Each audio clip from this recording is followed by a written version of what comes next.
Hi, everyone. Welcome to session 27 of Project Management Professional Training series. I'm Niladri, and we are almost at the end of our PMP training curriculum. So session 27 is based on the final of the 5 process groups, which is closure of a project.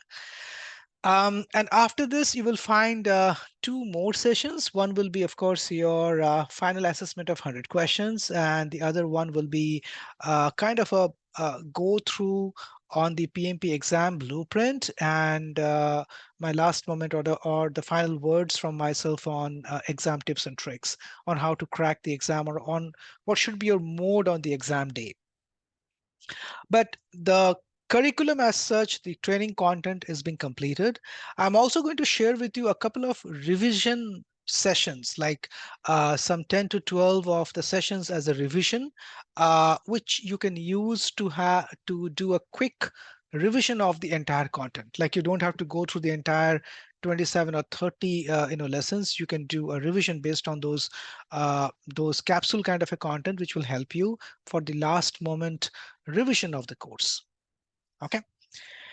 All right. So project closure will be a pretty simple and straightforward and short topic. We already have seen about project initiation, spent a lot of time on planning. We have seen monitoring control along with execution stage, and now the final stage of the project, which is closure. So closure means good, right? Closure means your day one has reached, your goal line has reached. It's kind of a celebration time. But before you get into celebration and you wind up all the stuff, ensure that you have done all these key points which are mentioned in this slide. Okay. Closure is one of the easy topics because in the exam, you will get hardly maybe 5 to 10 questions in the exam. And trust me, the questions will be simple and straightforward because you really cannot make very complex questions in closure. I mean, here you're not going to do any solid calculation, a lot of change control, or let's say a lot of documentation like charters and all that. It's all about things are done. You're going to close them. So first part is confirm the work is done to the requirements. Whatever you agreed with the customer, you have completed that. And that you confirm with whom? With the customer himself, right? If it's a client, external client, you confirm that with the delivery manager from the customer end. If it's an internal, like let's say CIS day one program, then you confirm it uh, with the local IT that if all the things are working and you say, okay, fine, this site is launched and the wired and the wireless and the phones and the AV, they all are working fine. That is called the confirmation as per the requirements. Complete the final procurement closure. This is more about the hardware has reached, of course, on site. You have finished all the execution and monitoring control. Now it is more about the invoicing piece, right? In our case, the invoice will be showing up in the Coupa tool and the time for the vendors to get their money. So that work has to be completed. If there is any approval pending from your end, completed. So the procurement has to be completely closed out by the PM. Receive final acceptance of project. Well, in CIS day one, we don't have acceptance kind of a concept. But if you do a project with an external customer who is paying your bill for the project, then definitely you will be seeing a final email on kind of acceptance of the project. Okay, we have seen your product and looks fine as per the requirements. We are signing it off. We accept your product. Complete the financial closure. Basically, here you do all the bookwork. How much was planned or how much was the budget? How much was the actuals you spent? How much is left or the balance is there? All your balance sheet stuff has to be done with the finance team. From the project standpoint, you have to share all the details of your project expenditures with the finance team. Okay. So finance part is closed because if there is a future audit, the numbers can be captured and gathered and can be matched out. Handoff completed project. Again, in CIS day one, we don't really have a formal handoff, but I will say yes. With local IT, we sit, we do a meeting, and there we do a kind of a handoff of if of all the items that we have covered, of all the escalation standpoints. If they want to call up any escalation for let's say a circuit failure, or let's say something not working, or a RMA, all those kind of things like the hardware change process, all that has to be handed over to them with all the contacts there. So that handoff is to be done in a formal way. Okay. Um, Capture customers' feedback. We don't do it for every project. But again, if you are working for an external customer, then generally we send out a survey and we capture how the customer felt about the project. Did the timelines meet? Did the delivery meet his expectations and all that?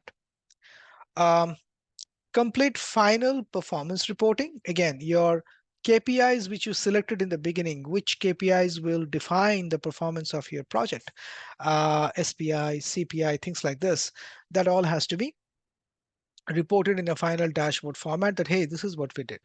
These are the trends, and this is how we performed. Okay. If you are doing a weekly report, then your final report should stand out. This is the final of the final report for that particular project. And again, you go back to your work front and you like your PM tool and you go ahead and close the program. Archive the records.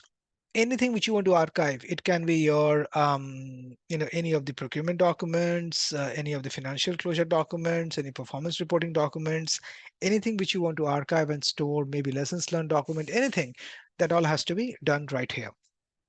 And document the final lessons learned. So final lessons learned is the final, but you would have started your lessons learned document from execution stage itself. Here, the document is to be finalized and all the details has to be keyed in. If you want to do a post-mortem call also, then do that, like what went wrong and what you could have done better as a lessons learned, and then you close out this document. Okay. I have marked in red 3 of these items which are like must. Okay, the remaining, it depends on the project which you are doing. Receive the final acceptance of the project, must from the customer standpoint, right? In our case, it's a local ID for a day one, right? Handoff completed project. A formal handoff has to be done. In our case, we do it with a local ID and document the final lessons learned. These are the three key things. The remaining also keep in mind the procurement, the finance, that all has to be completed. And if possible, then send out a survey to the customer. So that's all about it. There is not much enigma left in the project closure. It's a pretty simple and straightforward process. And most of the questions, I will not say most, I will say all the questions which you get in PMP exam for project closure, they all are very simple, straightforward, and are like low hanging fruits. So make sure that you attempt and grab the entire percentage of marks when it comes to the project closure. Let's do a quick wrap up. Like we said, the final and end process group in a project lifecycle is the closure. In the closure, these 3 things are a must: receive the final acceptance criteria, hand off the completed project, and document the final lessons learned. These are the key points in a closure process group. All right, with that, we came to the end of the lesson 27 of PMP curriculum. And like I said, we are almost done with the training.